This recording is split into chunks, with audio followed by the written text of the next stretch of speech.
주님 감사합니다. 주님 앞에 섭니다. 말씀 앞에 섭니다. 말씀 가운데 오셔서 우리와 함께 하시고 그 말씀이 우리의 삶 가운데 늘 역사해 주옵소서. 예수님의 이름으로 기도 올리옵나이다. 아멘. 저는 목회를 하면서 하나님의 말씀을 증거하고 그리고 최대의 고민 가운데 하나가 설교를 어떻게 준비할까도 고민되지만 이 하나님의 복음이 교회 안에 어떻게 하면 성경적인 분위기를 형성할 수 있을까? 늘 그것이 고민이에요. 복음만 전하고 끝나는 것이 아니고 그 복음이 우리 성도님들 안에서 성경적으로 교회 분위기가 형성되는 것이 늘 목회의 첫 번째가 설교고 두 번째가 그 성경적인 분위기입니다. 어떻게 하면 교회가 율법주의자가 아니라 율법적으로 예배하고 어떤 형식을 통해서 하는 것이 아니라 받은 말씀의 은혜의 원리에 따라서 우리가 행하고 말하고 작동될 수 있을까 하는 표현입니다. 일단 복음이 교회 문화를 딱 형성하게 되면, 교회가 성경적인 분위기가 딱 되면 이제는 이 복음을 무시할 수 없는 그 힘을 복음이 갖고 있어요. 그러나 복음이 교회의 이 전체적인 성경적인 분위기를 만들어내고 형성하기까지는 그 여정이 녹록지가 않습니다. 지난주 설교처럼 죄인 한 사람이, 즉 탕자가 복음으로 새 사람의 변화되는 그 성화의 과정은 인생의 전체를 통해서 일어나는 하나님의 시간, 즉 카이로스의 시간에 긴 과정이 있습니다. 그래서 그 복음이 공동체 전체를 변화시키는 거예요. 그리고 그 안에 복음적인 성경적인 분위기를 만들어내려면 짧은 시간 안에는 될 수가 없습니다. 하나님께서 우리 한 사람 한 사람을 다듬어 가는데 전 인생이 걸리는데 교회가 성경적인 분위기로 바뀌는 게 쉽지 않습니다. 그러나 소망 공동체는 복음으로 어떤 모습을 드러내고 있는가? 과연 우리는 성경적인 복음의 분위기를 갖고 있는가? 설교하기 위해서 오늘 설교의 제목이 한번 다 같이 읽어보실까요? 자랑함으로 은혜를 헛되이 받지 말라. 반대로 얘기하면 은혜를 헛되이 받는 경우가 있다라는. 저는 이 말씀을 묵상하면서 심각함을 느꼈어요. 첫째, 우리가 자랑함으로 은혜를 헛되이 받지 말라라는 뜻은 뭐냐면 은혜를 헛되이 받는 수도 있다라는 거예요. 은혜를 받아요. 그런데 그게 헛것이에요. 놀랍죠? 하나님의 은혜면 다 돼야 되는데 헛것인 거예요. 은혜를 받는데 헛것이래요. 본문에는 하나님의 은혜를 헛되이 받지 말라, 이 말씀에 의하면, 다시 말씀드리지만 하나님의 은혜를 헛되이 받는 일이 교회 안에서 일어나고 있다라는 겁니다. 이 말은 우리의 시각적으로, 본성적으로 저 사람 은혜 받고 있구나, 저 사람 은혜 받는 것처럼 보이는구나. 그런데 은혜 받은 증거가 있다 없다? 없는 거예요. 은혜는 받는 것 같아요. 은혜 받는 것처럼 보여요, 우리 눈에. 그런데 은혜에 받은 증거의 열매가 없어요. 제가 지금 이걸 해야 될까 말까 고민되는데, 제가 여기 앉아 있는데 지금 안 보이시죠 지금? 제가 돌려놓을게요. 어쩜 이렇게 예쁜지 저만 보잖아요. 아까워갖고 제가 저거를 돌릴까 말까. 우리가 뒷모습만 보면 그 안에 예쁜 걸 못 보는 거예요. 지금 우리 눈에는 예뻐 보이는데 열매가 없어요. 물은 물인데 마라의 쓴물이에요. 먹지 못하는 물이에요. 그래서 오늘 은혜 받은 증거가 없기 때문에 은혜를 헛되이 받지 말라라는 겁니다.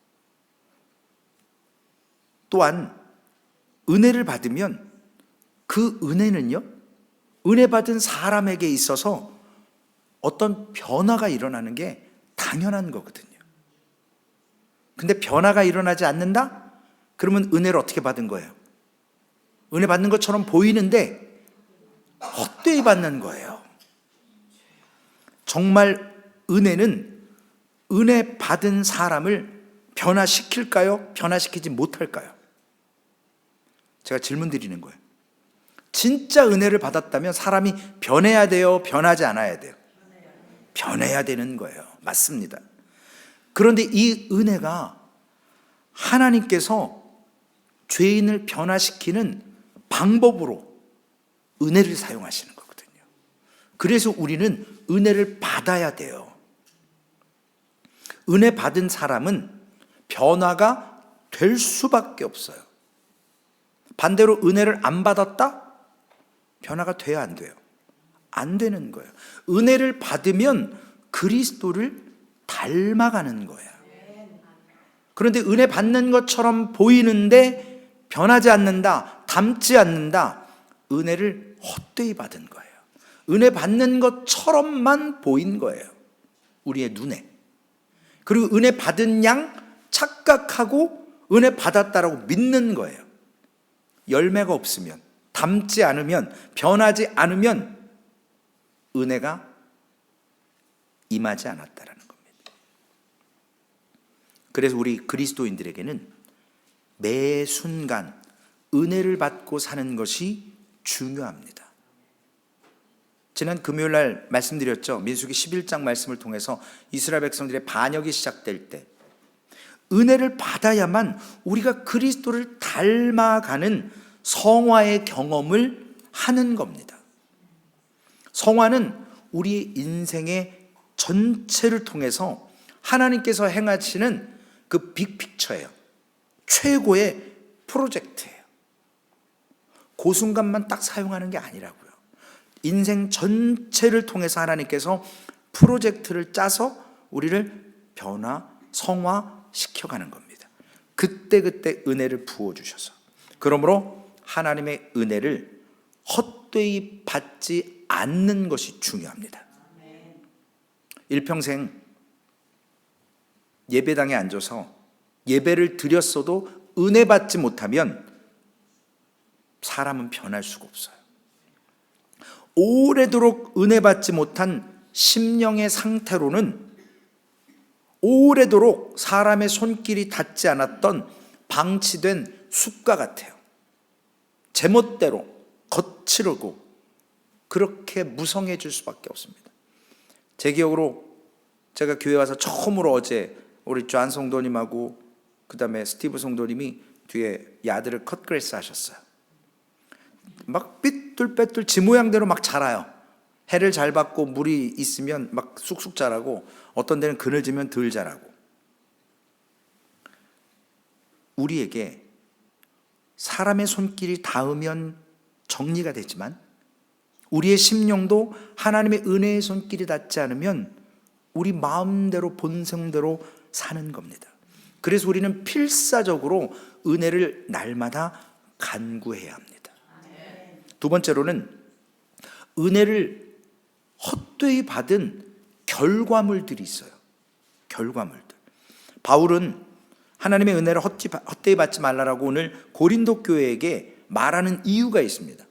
이 고린도 교회는 바울이라는 사람이 1년 6개월간 사역하면서 그 결과물로 생긴 고린도 교회예요.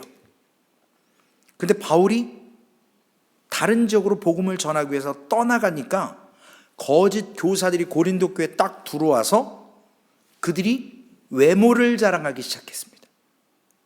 은혜를 자랑하는 것이 아니고. 고린도후서 5장 12절 말씀에 우리 함께 읽어보시죠. 우리가 다시 너희에게 자천하는 것이 아니오 오직 우리로 말미암아 자랑할 기회를 너희에게 주어 마음으로 하지 않고 외모로 자랑하는 자들에게 대답하게 하려 하는 것이라. 자랑은 거짓 교사들의 모습이에요. 불평은, 악한 말은, 원망은 사탄의 것이에요. 그래서 은혜가 떨어지면, 은혜가 떨어진다는 표현이 좀 그렇지만 은혜를 공급받지 못하면 악한 말이 나오는 거예요. 불평이 나오는 거예요. 원망을 하는 거예요.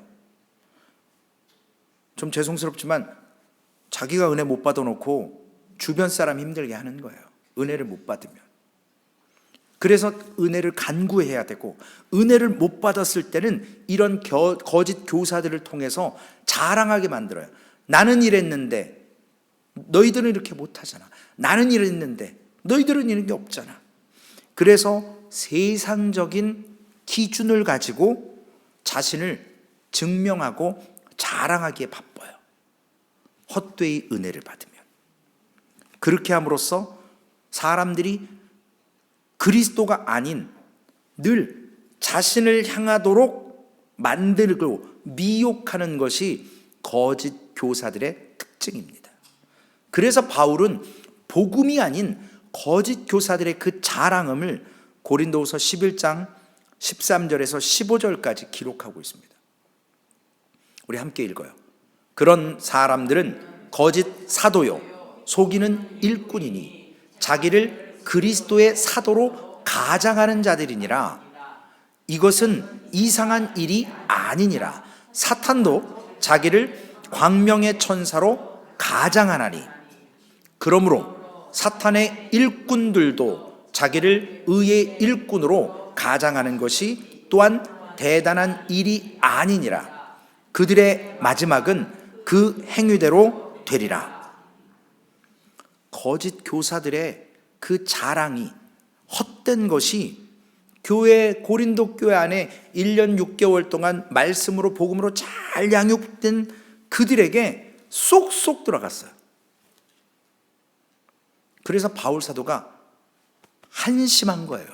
고린도 교회 사람들이 그렇게 복음으로 가르쳐놨는데 본인이 딱 떠나니까 거짓이, 자랑이 고린도 교회 사람들의 심령을 만집니다. 그래서 20절 고린도후서 11장 20절에 누가 너희를 종으로 삼거나 잡아먹거나 빼앗거나 스스로 높이거나 뺨을 칠지라도 너희가 용납하는도다. 이게 뭔지를 구분이 안 가는 거예요. 복음이 아닌 세속적인 게 들어왔을 때, 그래서 성경적인 분위기가 잘 되어야만이 거짓이 뭔지 분별할 수가 있는 거예요. 내가 확실한 걸 갖지 못하고 주님의 말씀을 갖고 있지 못하면 분별이 안 되는 거예요. 받았어도 이게 은혜인지 은혜가 아닌지 헛된 은혜인지 구분을 할 줄 알아야 되거든요. 결국 고린도 교회 사람들은 자신들의 선생이었고 영적 아버지였던 바울 사도를 이제는 의심하기 시작해요. 어떻게 의심하냐면, 당신 진짜 사도 맞아? 여러분, 지금은 사도가 있을 수가 없어요. 사도라는 베드로 사도, 요한 사도, 오늘 바울 사도, 사도를 붙이는 이유가 있거든요. 그래서 한국에 인터콥이라고 약간 이단 시비가 있었고 나중에 사과는 했는데, 그 사람들이 주장했던 게 신사도 운동이에요. 새로운 사도 절대 있을 수 없습니다. 사도는 예수 그리스도를 직접 목격했어야 돼요. 우리는 지금 예수 그리스도를 눈으로 볼 수가 없어요. 주님께서 지금 승천하셔서 보좌 우편에서 우리를 위해서 기도하시기 때문에 그의 십자가의 죽으심과 부활을 목격해야 사도가 될 수 있어요. 그러나 우리는 볼 수 없잖아. 이미 2000년 전 일인데.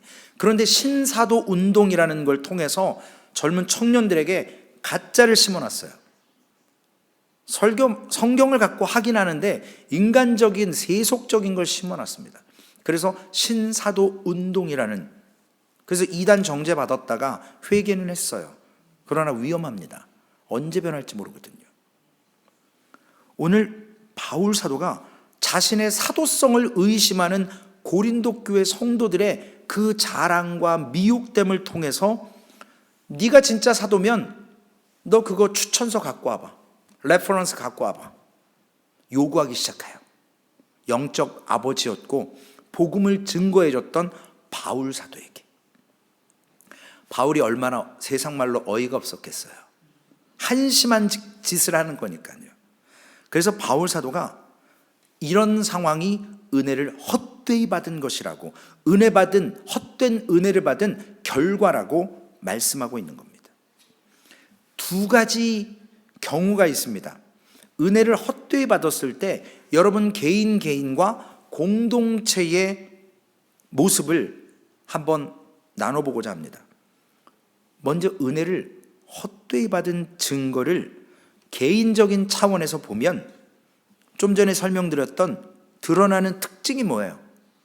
거짓 교사들이 뭘로 처음에 예수 그리스도가 아닌 자신들에게 자랑하게 만드는 거예요. 이게 첫 번째 은혜를 헛되이 받은 증거예요. 자랑하는 사람들 은혜 헛되이 받은 거예요. 자랑은 우리 인간 본성에 속해 있는 거예요. 속해 있는 거예요. 하나님의 것이 아니에요. 사람들은 다 자랑해요. 저도 자랑해요. 자랑거리를 갖고 싶어요. 노골적으로 자랑하는 사람이 있고요, 은근히 슬며시 자랑하는 사람이 있어요. 두 가지 종류가 있어요. 이 자랑의 기준이 결국 세상의 기준이 있거든요. 하나님 앞에서는요, 우리가 많이 배우고 적게 배우고 돈이 많고 적고 경험이 많고 적고 다 필요 없는 거예요. 하나님의 복음 앞에 구원받았다라는 것 외에는 자랑할 것이 없다라고 바울 사도가 그랬어요. 그런데 집에 다 금송아지 있다고 자랑하잖아요. 집에 다 옛날에 금덩어리 있었다고. 저도 그래 봤으면 좋겠어요. 한 번도 집에 금덩어리 있는 걸 본 적이 없어서 밤새 돈을 세봤다는데 저는 그래 본 적이 없어요. 그래서 자랑할 게 없어요. 근데 저도 인간이라 목사 몇 년 됐네, 경험이 많네, 이런 자랑 저도 죄송해요. 들었다면 용서하세요. 그리고 이런 걸 통해서 결국 외모를 자랑해요. 제가 솔직히 외모 자랑할 게 뭐가 있겠어요. 이렇게 생겼는데. 이 말은 뭐냐면 자랑을 유치하게 하는 거예요. 외모라는 걸 통해서. 이건 비유적인 메타포예요. 결국 외모를 자랑한다는 말은 속 안에 있는 자기의 의를 교묘하게 드러내는 거예요. 외모를 통해서. 한국 가면 우리 티네이저들이 겨울 되면 노스페이스 그 롱코트를 다 입어야 돼요. 올해는 또 뭐가 될지 모르겠어요. 한번 그 유행이 타면 안 사주면 가출하고 부모한테 막 칼 들고 들이대요. 사내라고. 안 입으면 창피한 거예요. 외모로 사람을 판단해요. 옷 입은 걸로 그 사람의 지위가 높아졌다 낮았다 해요. 우리는 자존심이 상하는 걸 참지 못합니다. 인간이기 때문에. 그리고 상대방이 나를 인정해 주는 거에 목말라 해요. 늘 피해의식이 있어요. 결국은 모든 게 다 하나님 중심이 아니라 누구 중심인 거예요? 나 중심으로 세상이 돌아가야 돼요. 교회도 주님 중심, 말씀 중심이어야 되는데 가짜 목사들은 목사 중심으로 돌아가요. 어떤 리더 중심으로 돌아가요. 사람 중심으로 돌아가요. 교회에 영향력 있는 사람의 모습으로 교회가 좌지우지되는 교회들이 많습니다. 누구 중심이어야 합니까? 하나님 중심이어야 돼요. 예수 그리스도 중심이어야 돼요. 말씀 중심이어야 된다고요. 그럼에도 불구하고 신앙적으로, 사회적으로 내가 괜찮은 사람이라고 인정받고 싶어서 한국은 죽으라고 장로하고 싶어요. 그놈의 장로가 뭔지. 저는 장로에 아주 진절 런더리가 나는 사람이에요. 제가 장로교 6년 반 있으면서 당회장 하면서 아주 장로라면 아주 치가 떨려요, 제가. 왜냐? 차라리 장로 안 하고 그 짓을 하면 인정을 하겠어요. 근데 장로 하면서 그런 행동하면 저는 그 꼴을 못 보거든요. 장로의 입에서 음란한 얘기를 해요. 교회 안에서 누가 했다. 그게 사람이냐고요. 정말 마음이 아파요. 인간이라 할 수는 있겠지만 그러려면 그 장로 타이틀 내려놔야죠. 너무나 가슴이 아파요. 왜들 그렇게 치고받고 싸우시는지. 타이틀 내려놓고 하시지. 타이틀 갖고. 결국 은혜가 아니라 연수에 따라서 직분을 받고 물질을 드린다고 해서 직분을 받고 할 사람 없으니까 받고 그래서 안 되는 거거든요. 그게 세상의 자랑거리가 되는 거예요. 자기 의예요. 위선인 거죠. 그래서 자유로울 수가 없어요. 주께서 말씀하시잖아요. 자유하라고. 그런데 거기에 얽매여 있습니다. 그래서 은혜를 헛되이 받는 사람이 많아질 때, 특히 교회 안에서, 밖에서 은혜 받겠냐고요. 교회 안에서 은혜를 헛되이 받는 사람이 많아질 때 결국 종교주의가 되고 율법주의가 교회의 문화로 자리 잡게 되는 거예요. 성경적이지 않은 바리새인적인. 예배는 이런 폼으로 해야 됩니다. 성찬식은 이렇게 해야 됩니다. 우리가 죄인임을 인정하고 나아가서 성찬에 참여하면 됐지, 떡을 먼저 떼든 포도주를 먼저 마시든 그게 뭔 상관이냐는 거예요. 그게 죽고 살 일이냐고요. 그게 구원과 관계가 있냐고요. 아무짝에 쓸모없는 거예요. 주님을 단지 기억하라는 거예요. 그럼에도 불구하고 그런 것에, 율법적이고 종교적인 것에 교회를 정착을 시키고 문화를 만들어 갑니다. 율법주의는 결국 상대방을 판단하게 돼 있어요. 바리새인 서기관들이 말씀을 가장 많이 알았습니다. 그런데 어떻게 했어요? 주님을 늘 안식일에 병 고친다고 판단하잖아요. 세린과 창기들과 죄인들과 식사한다고, 손 안 씻는다고 지적하잖아요. 판단하는 거예요. 그 말씀을 가지고 자기를 적용해야 되는데, 눈에 보이는 틴만 있는 사람들, 자기 눈에 들보 있는 건 판단을 못해요. 일정한 기준에 맞추지 못하는 사람들을 지적하고 판단하는 그러한 것이 은혜를 헛되이 받는 것입니다.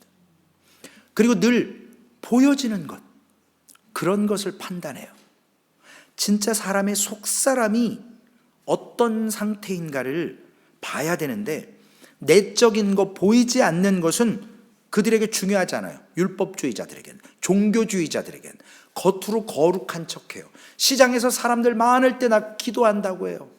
헌금할 때 돈통에 동전 그 3개 오래 떨어뜨려야 헌금 많이 하는 걸 자랑해요. 그 주님이 말씀하잖아요. 과부의 그 2렙돈 생활비 전부 드린 게 더 많이 드렸다고, 부자들 정신 차리라고 얘기하잖아요. 니들은 돈 많은데 그 중에 일부를 드렸지만 이 여인은 가진 게 2렙돈인데 그 생활비 전부 드렸더라고. 죄송해요. 교회 부자인 분들 교회에서 대우하면 안 돼요. 가난하고 연약한 분들 모두가 공동체에 동일한 하나님의 구원 안에 들어온 사람이라고 인정을 해야지, 사회 지위가 높다고 많이 배웠다고. 전 교회 안에서 제일 듣기 싫은 게, 밖에서 사장님, 교회 와서도 사장님, 밖에서 박사님이라고, 교회 안에서 박사님, 의사 선생님. 교회 안에 직분을 왜 세웠는데요? 세상의 직분을 교회로 끌고 들어와요. 그분을 높여주는 거예요. 주님이 높아져야죠. 언제나 보이는 것에, 외적인 것에 종교주의, 율법주의가 은혜를 헛되이 받을 때 개인적으로 자랑 삼게 합니다. 교회도 집단적으로 자랑의 분위기에 결국 길들여지게 돼 있어요. 금요 민수기 11장에 외국인들이 출애굽에 함께 나왔잖아요. 유대인들과. 그들이 불평했어요. 그게 유대인들에게 전염이 됐어요. 그래서 모세도 전염이 됐어요. 결국 모세가 가나안 땅 못 들어갔어요. 그 불평의 결과예요. 하나님의 의를 드러내야지 자기가 지팡이로 그냥 두들겨 반석에서 물을 내는 것처럼 자기의 의가 드러나지 않습니까? 우리 소망교회는 이런 좋은 교회다 자랑하는 거 사실은 좀 유치한 거예요. 여러분들이 자랑 안 해도 주위에서 먼저 알아요. 소망교회가 좋다 안 좋다, 소망교회 분위기가 어떻다, 소망교회 이런다 저렇다, 우리가 굳이 얘기 안 해도 밖에서 더 잘 알아요. 제가 교회 문제를 겪었을 때 그러더라고요. 교회 안에 분들은 잘 모르는데 밖에서 저에게 안을 아름아름해서 목사님들이 연락이 와요. 목사님 교회 문제 있다면서요? 와, 발 없는 말 천리 같군요. 너무나도 빨라요, 속도가. 여러분들이 굳이 증거 안 해도 밖에서 먼저 알아요. 좋은 거는 별로 소문 안 나요. 안 좋은 것들만. 그런데 또 우리가 또 다른 방식으로 교회 분위기가 유치해집니다. 세속적인 방법으로. 세속적인 자랑들. 무슨 차 타고 왔느니, 무슨 백 들었느니, 무슨 옷 입었느는 등. 그거 가지고 교회에서 막 말들이 많아요. 소망교회는 아직 그런 모습을 제가 못 봐서 다행이에요. 저쪽 동네는 그래요. 먼 나라 얘기가 아니에요. 은혜를 헛되이 받으면 교회 안에 그런 일들, 그런 반응이 일어나더라고요.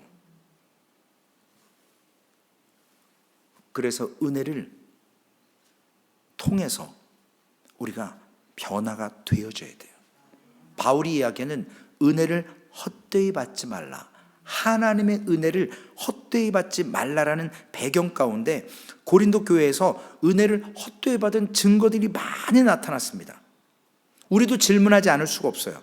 헛되이 은혜를 받지 않고 참되게 은혜를 받았을 때 어떠한 일이 일어나는가? 은혜를 헛되이 받으면 자랑, 세속적인 거, 눈에 보이는 거, 분별, 판단 이런 게 일어난다고 말씀드렸어요. 반대로 은혜를 참되게 받는 모습이 어떤 건가? 바울 사도가 하고 싶은 얘기가 이거예요. 부정적인 걸 얘기하려는 게 아니고 바울 사도가 긍정적인 걸 얘기하려는 거예요. 첫째, 하나님의 은혜를 참되게 받으면 죄인이 회개하게 돼 있어요. 자신을 돌아보는 거예요. 나부터. 은혜를 받으면 개인적으로 회개하게 돼 있어요. 변화는 안에서부터 일어나는 거지 밖에서부터 일어나는 게 아니에요. 안에 있는 속의 말이 말로 튀어나오는 거예요. 행동으로 나오는 거예요. 그래서 믿음은 어디 있다고요? 말과 행동에 있는 거예요. 그게 어디서 나와요? 속에서 나오는 거예요. 속에 믿음이 있으면 거룩한 말이 나와요. 칭찬하는 언어가 나와요. 사랑의 언어가 나와요. 근데 속에 은혜가 없고 말씀이 없으면 악한 말이 나오는 거예요. 비판이 나오는 거예요. 분별해요. 지적해요. 종교주의, 세속주의, 율법주의로 가는 겁니다. 그래서 개인적인 변화가 와요. 제가 언제 한번 말씀드렸어요. 교회 안에 경건한 어른이 필요하다. 금요일 날도 말씀드렸어요. 악한 말을 들으면 좋은 건 3일밖에 안 가요. 출애굽하고 3일 만에 그들이 쓴물을 경험하고 물이 없음을 불평했어요. 하나님의 기적과 이적, 홍해를 마른 땅으로 건넜고 애굽 군사들이, 마병들이 다 수장되는 걸 보면서도 3일 만에 은혜를 다 까먹어요. 그래서 하나님을 불평해요. 교회의 경건한 어른, 그런 불평의 언어를 씻어내는 건 뭐냐면 주변에 말씀으로, 은혜로 충만한 성도들과 교제해야 된다라는 거예요. 우리 속담에 친구 따라 강남 간다 그러잖아요. 잘 믿는 분들과 성령의 열매를 맺어가는 분들과 사귀어야 돼요. 그래야 이 악한 말이 오래가는 것을 디톡스처럼 걸러낼 수 있다는 거예요. 그래서 교회에 경건한 어른이 필요하다는 겁니다. 이 경건한 어른들은 한 사람의 인생 가운데 지대한 영향을 끼쳐요. 저는 지난주에도 그런 모습을 봤어요. 아, 이런 분들이 있어야 되는구나. 그렇지. 이러한 상황에서는 이렇게 반응해야지. 저는 봤어요. 그걸 보면서 이 경건한 어른은요, 그런 행동을 할 수 있는 건 어떤 사람들이냐면 오래도록 은혜를 끊임없이 공급받아서 그 은혜를 참되게 누리는 결과로 그런 행동을 하는 거예요. 사람이 갑자기 변하면 어떻게 된다고요? 갑자기 확 바뀌면 그건 이상한 거예요. 오래도록 나도 모르게 점진적으로 성화되어져 가서 그런 언어와 행동과 반응을 하는 거예요. 그런 경건한 어른이 교회에 있어야 된다고요. 은혜를 충만히 받아서 삶의 굴곡점들이 이제는 평탄해져서 애지간한 거면 그냥 웃고 넘어갈 수 있고, 연약한 자에게 그런 도움을 줄 수 있고, 그런 사람들이 경건한 어른에게 찾아와서 함께하고자 하는 성도들이 필요하다는 겁니다. 그런 건 의지적 결단으로, 훈련으로 잘 안 돼요. 은혜를 받아야 돼요. 헛된 은혜가 아니라 참된 은혜. 그래서 경건한 어른의 특징은 뭐냐면, 헛되이 은혜 받은 자들의 관심은 어디예요? 내가 죄인이다가 아니라 당신들이 죄인이다. 자아를 바라보지 않고 남을 비판해요. 근데 경건한 어른은 어떻게 하냐면, 나로부터 하나님께서 내가 죄인인데 구원해 주신 자유함을 얻고 나를 바라보고 나를 바라보며 시선이 이제는 주님께로 가는 거예요. 주님께로 시선이 옮겨지는 거예요. 저 인간이 어떻게 행동하느냐가 아니라 주님께서 어떻게 바라보고 계시고, 주님의 발이 어느 쪽으로 향하시고 주님의 뜻이 뭔가를 바라보는 사람이 경건한 사람이에요. 은혜를 받은 사람이에요. 자랑하지 않아요. 그런 분들은 하찮은 것 같고 놀라지 않아요. 그래서 다른 사람이 인정받는 것조차 별 관심이 없어요. 주님이 인정하시면 돼요. 주님이 아시면 끝나는 거예요. 그러니 자존심에 죽고 살 필요가 없는 거예요. 그 자존심은 세속적인 건 거예요. 나만 중요하다고 생각해. 하나님은 중요하다고 생각 안 해요. 누군가 자신을 근거 없이 거짓으로 비난했어도, 누군가 근거 없이 오해받았어도 그런 거에 상처나 분노하지 않아요. 오랜 시간 하나님의 은혜를 받고 빚어진 사람, 다듬어진 사람은, 즉 경건한 어른은. 바울은 자기를 가짜 사도라고까지 이야기한 고린도 교회 사람들, 에비던스나 레퍼런스 갖고 와라 라고 했던 고린도 교인들에게 상처받지 않았어요. 여전히 그들을 영적으로 나온 아들처럼 생각하고 그들을 사랑하는 힘을 가졌습니다. 왜냐? 바울은 그런 경건한 어른이었거든요. 그래서 고린도전서 4장 3절에서 5절까지의 말씀을 우리가 함께 읽겠습니다.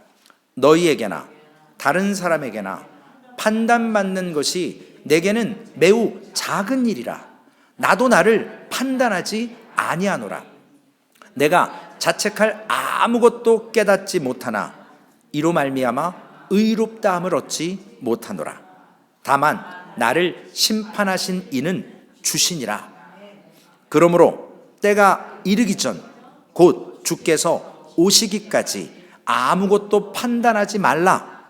그가 어둠에 감추인 것들을 드러내고 마음의 뜻을 나타내시리니 그때에 각 사람에게 하나님으로부터 칭찬이 있으리라. 아멘. 이렇게 어떻게 하냐고요? 경건한 어른이기 때문에 하나님의 의를 경험했기 때문에 지속적인 오랜 시간 하나님의 은혜를 공급받기 때문에 이렇게 행동할 수 있는 겁니다. 결국 예수 그리스도 안에서 나의 자아가 죽는 거예요. 그것을 경험했기 때문에 그래요. 사랑하는 성도 여러분, 죽으셔야 돼요. 본성이 죽어야 돼요. 잘 들으세요. 수사이타라는 말이 아니에요. 나의 본성과 자아와 자만심과 교만함과 비판함, 판단하는 거, 율법적인 거, 세속적인 거, 종교적인 거, 악한 말들, 판단, 분별하는 것들이 죽어져야 된다는 거예요. 쉽지 않은 거예요. 그래서 어렵더라고요. 하나님의 말씀을 알면 알수록, 은혜를 받으면 받을수록 인간의 힘으로는 안 돼요. 하나님이 하셔야 됩니다. 그래서 주님께서도 사랑하는 사람들에게 누가복음 14장 26절에 말씀하십니다. 물은 내게 오는 자가 자기 부모나 처자나 형제나 자매와 더욱이 자기 목숨까지 미워하지 아니하면 능히 내 제자가 되지 못하고. 이 말씀이 뭐예요? 진짜 부모님 처자식 다 쓰레기처럼 버리라는 말이 아니고 철저히 자기 자신을 부인하라는 말씀이에요. 나의 의지로 되지 않습니다. 자기 부인은 내 의지로 안 돼요. 결단으로 안 돼요. 작심 3일이라니까요. 큰 은혜를 받아도 3일 지나면 은혜를 받아야 자기를 부인할 수 있는 힘이 생겨요. 하나님이 공급하시기 때문에. 은혜를 받으면 내 자아로부터 하나님께로 나의 시선과 관심이 그분께로 가요. 사람들에게 안 가요. 옆에서 아무리 북치고 장구치고 막 별일이 일어나도 관심 없어요. 왜냐? 하나님께 있거든요. 세상 말에 그런 말이 있다며요. 이 또한 지나가리라. 그냥 이렇게 하다가 지나가요. 거기에 너무 빠지면 안 돼요. 요셉이 보디발의 아내가 유혹할 때 거기에 안 빠졌어요. 도망쳤어요. 그 상황에서 여러분들도 왕왕왕 할 필요 없어요. 빠져나오세요. 그래서 하나님을 바라보세요. 말씀을 붙드세요. 자존심 건드려도 주님, 말씀으로 나의 이 자존심이 세상의 것 헛것이라고 여기고 주님으로 만족합니다 라고 하나님께 시선을 두세요. 은혜를 참되게 받으면 그의 관심과 시선이 자아로부터 그리스도께로 바뀝니다. 고린도후서 2장 14절에 항상 우리를 그리스도 안에서 이기게 하시고 우리로 말미암아 각처에서 그리스도를 아는 냄새를 나타내게 하시는 하나님께 감사하노라. 이 말을 공동번역 성경에 좀 더 쉽게 설명을 드릴게요. 우리를 그리스도의 개선 행진에 언제나 끼워주시는 하나님께 감사드립니다. 또 우리로 하여금 어디에서나 그리스도를 아는 지식의 향기를 풍기게 하시는 하나님께 감사드립니다. 바울이 왜 이런 얘기를 했냐면 로마 군인들이 전쟁에 나가서 승리하고 개선 행군을 할 때 군사들이 쫙 승리의 기쁨을 가지고 들어와요. 마차 타고 들어오고 쫙 전차 타고 들어와요. 그러면서 맨 뒤쪽에 포로들을 잡아갖고 와요. 그리고 거기서 빼앗은 전리품들을 갖고 와요. 그리고 특별히 거기에 적군의 적장, 그 사람을 특별히 묶어가지고 결박한 채로 수치심을 갖도록 질질 끌고 와요. 이것이 뭐냐면 많은 그리스도인들이 이 말씀을 통해서 자기가 주님과 함께 맨 선두에 마차 타고 행진한다고 생각하는데 바울은 그것이 아니라 우리 자신을 그리스도에게 패배한 포로로 얘기를 하는 거예요. 개선 행진이 맞춰지면 그 포로들은 원형 경기장, 칼타콤 그런 곳에 가서 굶주린 사자나 짐승들에게 밥이 되는 거예요. 그걸 구경거리로 승리한 사람들이 구경합니다. 이 말은 뭐냐면 즉 나는 아무것도 아닙니다. 나는 그리스도에게 항복했습니다. 내가 아니라 나를 정복하신 그리스도를 보겠습니다. 그분이 진정한 왕이십니다 라는 거예요. 그래서 관심이 그리스도께 있는 겁니다. 고린도후서 4장에 보면 질그릇의 비유를 해요. 4장 7절에 질그릇은 당시의 모든 가정들에서 너무나도 서민들이 불편 없이 사실 별 볼 일 없는 그릇으로 막 쓰는 그릇으로 사용해요. 값어치가 별로 없어요. 내놔도 누가 집어가지도 않아요. 그런데 그런 값어치 없는 질그릇에 귀한 보배가 담겨 있다면 그 보배가 바로 값어치 없는 우리 질그릇과 같은 존재에 예수 그리스도를 담고 복음을 담고 복음의 영광을 담으면 우리가 어떤 존재가 되냐는 거예요. 어떤 대우를 받느냐는 겁니다. 그래서 질그릇이 깨지면 그 안에 있는 보배가 드러나게 됩니다. 그래서 우리의 자아가 깨져야 예수 그리스도의 보배가 드러나는 기쁨을 맛보라는 거예요. 그래서 우리의 자아를 부인하고 자기 십자가를 지라는 겁니다. 이것처럼 기쁜 게 없어요. 내가 죽어야 주님이 드러난다니까요. 날마다 주님만 십자가에 못 박고 나는 안 박히려고 해요. 몸부림쳐요. 근데 주님이 죽으셨기 때문에 우리도 십자가에 나를 못 박아야 진짜 주님의 부활이 드러나는 거예요. 주님의 영광이 드러나는 겁니다.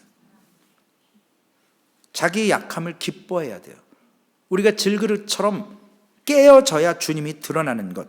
그래서 고린도후서 12장 9절과 10절을 우리 함께 읽겠습니다. 나에게 이르기를 내 은혜가 내가 족하도다. 이는 내 능력이 약한 데서 온전하여 짐이라 하신지라. 그러므로 도리어 크게 기뻐함으로 나의 여러 약한 것들에 대하여 자랑하리니 이는 그리스도의 능력이 내게 머물게 하려 함이라. 그러므로 내가 그리스도를 위하여 약한 것들과 능욕과 궁핍과 박해와 곤고를 기뻐하노니 이는 내가 약한 그때의 강함이니라. 우리가 약한 걸 인정해야 주님의 강함이 드러나서 우리도 강해지는 거예요. 바울이 이것을 자기의 약함을 기뻐했습니다. 그것이 진짜 자랑이 돼야 되는 거예요. 우리가 자랑하지 않아도 주님이 드러나시기 때문에 우리는 자연스럽게, 그래서 자아로부터 독립을 하셔야 돼요. 그 시선과 관심이 주님께 가야 합니다. 이제는 공동체의 얘기예요. 교회가 복음 중심적인 그러한 성경적인 분위기로 되어질 때, 성도들이 참된 은혜를 받았을 때 교회 공동체는, 소망 공동체는, 바라기는 복음 중심적인 교회로 바뀌어지는 거예요. 사람이 반응하지 않아요. 복음이 드러나요. 복음이 내 의가 아니라 하나님의 의, 그리스도의 의로 옷 입는 거예요. 그래서 교회는 은혜의 영광을 찬송하는 일에 몰두해야 되는 거예요. 그래서 예배하는 거예요. 왜 괜히 예배하는 게 아니에요. 우리 길티 필링 없애려고 예배하는 게 아니라고요. 율법주의가, 세속적인 것들이, 악한 말들이 이럴 때 물러나서 복음적인 교회 문화가 성숙돼요. 교회에서 맨날 비즈니스 얘기하고 정치 얘기하고 세상 돌아가는 얘기하고 뭐 샀네, 뭐 입었네, 어디 가니 좋네, 어떤 여행이네. 못 가는 분도 생각하셔야죠. 진짜 자랑할 게 뭐냐는 거예요. 복음적인 거거든요. 그것을 귀히 여겨야 되거든요. 세상의 조건을 무시하고 나보다 남을 낮게 여기는 일들을 공동체가 경험해야 돼요. 그래야 비로소 교회가 진짜 패밀리가 되는 거예요. 말로만 패밀리라고 얘기하면 안 돼요. 섞여지지가 않는데요? 그게 무슨 패밀리예요? 삶을 나누지 않는데 그게 무슨 패밀리예요? 왔냐 갔냐 그건 아니라는 거예요. 기쁜 일이 있으면 함께 기뻐하는 거예요. 기쁨이 2배, 3배. 슬픈 일이 있으면 함께 나누는 거예요. 그 슬픔이 반이 되게 격려하고 위로하고 보듬어 주고, 이것이 성경적으로 복음적으로 자연스러워지는 거예요. 아름다워지는 거예요. 여러분들, 새로운 성도님이 교회 딱 들어오잖아요. 5분도 안 걸려요. 교회 분위기 파악하는데. 저는 첫 번째 10월 달인가 왔을 때 교회 분위기 거의 파악하고 갔어요. 딱 보면 알아요. 진짜로. 제가 투시의 은사가 있는 게 아니고 분위기가 보여요. 교회 분위기가. 이런 교회가 없어요.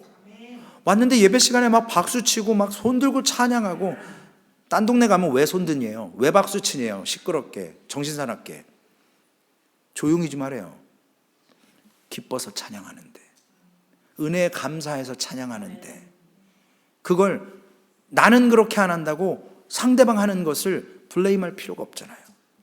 이런 공동체가 되려면 오랜 시간이 필요합니다. 오랜 시간 은혜를 받고 말씀으로 잘 살아온 분들이 필요해요.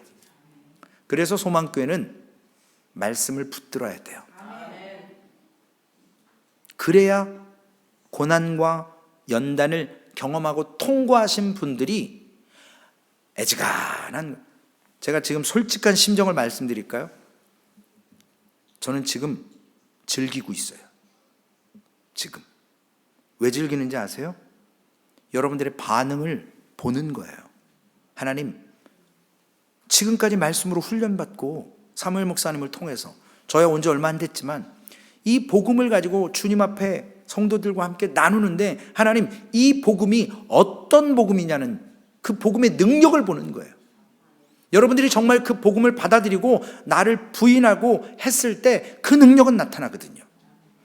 딱 보는 거예요. 자기의 의가 나타나는지 복음의 의가 나타나는지. 그래서 저는 지금 즐기고 있습니다. 즐기고 있어요. 교회 안에 관계 속에서 이 복음을 경험하면요, 어떤 결과가 나냐면 교회가 복음적인 분위기뿐만 아니라 용서와 화해가 일어날 수밖에 없어요. 그게 죽고 사는 일 아니잖아요. 그렇죠? 나의 구원과 별 상관없어요. 근데 구원받은 걸로 무엇으로 이 구원받은 것과 바꿀 수 있냐는 거예요. 그 구원받은 은혜로 끝난 건데. 그러므로 여러분들의 삶 속에 이 공동체가 그러한 삶을 맛보고, 예를 들어서 여러분들의 인생 가운데 어려운 문제를 만났을 때, 혹은 신앙적인 고민을 가지고 있을 때 여러분들 찾아갈 만한 소망교회 공동체 성도가 있습니까? 없습니까? 이 질문 중요한 거예요. 있어야 돼요. 있어야 된다고요. 내가 어려울 때 나를 위해서 기도해줘 라고 달려가서 기도 부탁을 하고 함께 기도할 소망교회 공동체가 있어야 된다고요. 제가 명철이 좋아하거든요. 그래서 명철이한테 장난을 좀 가끔 쳐요. 운전할 때 스피드 좀 줄여라. 옛날에 저 모습, 제 모습 보는 것 같거든요. 제가 막 한 160마일 막 이러고 막 교회 차 몰고 다니고 막 엄청 몰고 다녔어요. 담임 목사님도 뒤에서 막 이러고 잡고, 자기가 늦게 나와놓고 저더러 빨리 가래요. 그래서 제가 막 밟아버렸어요. 그랬더니 나중에는 시트벨트하고 이렇게 잡더니 내가 전화할게, 좀 늦게 시작하자고. 그래서 제가 쫙 속도 줄였어요. 방법 없잖아요. 빨리 가라는데 밟아야지. 그다음부터 좀 일찍 나오시더라고요. 저도 목숨 걸고 운전하는 거니까요. 근데 그 시간에 맞춰야 된다는데 어떡하겠어요. 제가 명철이한테 가끔 장난을 해요. 왜냐? 그렇게 해야 명철이하고 친해질 수 있거든요. 제가 불러 앉혀놓고 성령이 뭐냐? 너 구원 받았냐? 네가 은혜를 아냐? 이러면 제가 나타난 명철이 도망 다닐 거예요. 그러나 세상적인 거, 자연스러운 거, 학교 다니고 이런 거. 그래서 제가 다은이, 우리 명철이 가끔 이렇게, 지난주에도 우리 현동이 왔을 때 저 별로 돈 없어요. 카드 긁어가면서 애들 먹고 싶은 거 사주는 거예요. 왜냐하면 그래야 그 친구들하고 친해지고 그 친구들의 마음 상태를 볼 수 있어요. 그게 기뻐요. 저 친구들 잘 자라야 될 거 아니에요. 소망교회 내일은 저희에게 있는 게 아니에요. 저 친구들에게 있어요. 청년들에게. 그래서 저는 태준이가 예배 시간에 왔다 갔다 하는 게 너무 좋아요. 그게 교회가 살아있다는 증거거든요. 성도님들이 좀 젊으시면 제가 부탁을 하겠는데 애를 많이 낳으시라고. 영림자매 화이팅! 다시 말씀으로 돌아갑니다. 우린 아직 죽기 전까지 성화가 끝나지 않았어요. 죽을 때까지 우리는 변화되어야 되는 거예요. 하나님께서 우리가 어떤 일을 얼마나 열심히 했는가로 우리를 판단하지 않아요. 평가하지 않아요. 하나님은 우리가 얼마나 일했냐, 얼마나 열심히 했느냐가 아니고 어떤 존재로 변화했는가에 하나님은 관심이 있어요. 그렇다고 해서 오늘부터 주방에 들어가서 손 다 놓고 계시라는 말이 아니죠. 네, 맡겨진 일은 기쁨으로 하시고 이런 영적인 눈으로 보신다라는 거예요. 하나님께서. 그러므로 에베소서 1장 6절. 자, 이제 왔죠? 무슨 시간이죠? 예, 성경 암송 구절이에요. 괜히 일주일 동안 그냥 외우라고 한 게 아니에요. 우리 황 집사님이 이렇게 띄워주실 거예요. 시험 들지 마세요. 외우신 분들은 눈 감고 외우시고, 예, 저처럼 떳떳하게 이렇게 당당히 보실 분들은 우리 함께 읽겠습니다. 시작. 이는 그가 사랑하시는 자 안에서 우리에게 거저 주시는 바 그 은혜의 영광을 찬송하게 하려는 것이라. 우리는 그리스도 안에서 그의 은혜의 풍성함을 따라 그의 피로 말미암아 속량 곧 죄사함을 받았느니라. 이거면 됐죠. 이거면 우리의 존재가 이렇게 변화된 걸로 만족해야 돼요. 뭘 자랑할 게 있냐고요. 죄송해요. 제가 자랑했던 거 용서하세요. 받은 복을 세워봐야 돼요. 은혜가 떨어질 때는 어제 말씀처럼 다윗의 모습을 통해서 우리가 영적인 침체로 내려간다라고 느낌을 받을 때, 은혜가 없다고 느낄 때 바로 이렇게 말씀하시는 거예요. 그 주님의 십자가에 죽어주심으로 그의 피로 말미암아 속량 곧 우리를 죄사함 받게 하셨어요. 그걸로 끝나는 거예요. 그런데 뭘 콧대가 높니 어쨌느니, 쌍수를 했는지 어쨌는지, 보톡스를 맞았는지 어쨌는지, 돈이 많네 적네, 무슨 차 타느니, 무슨 옷 입었는지, 그게 무슨 자랑이냐고요. 하나님 앞에. 하나님은 그런 거 거들떠도 안 봐요.